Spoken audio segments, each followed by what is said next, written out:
সে সেই 5 কাঠা জায়গা দান করলো এবং 10 কাঠা জায়গা ছিল আর 5 কাঠা জায়গার পয়সা নিল।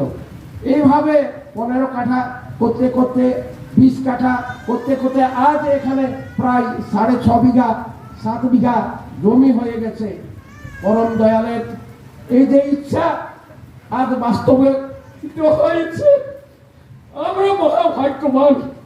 আমরা সকলে আজকে অঙ্গীকার করব যাতে আমরা 1 বছর এর মধ্যে এই মন্দির দাঁড় করাতে পারি।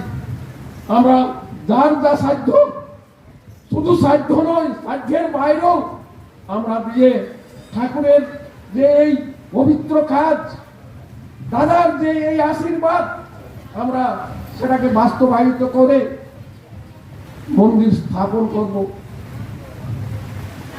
আর যদি সেই মন্দির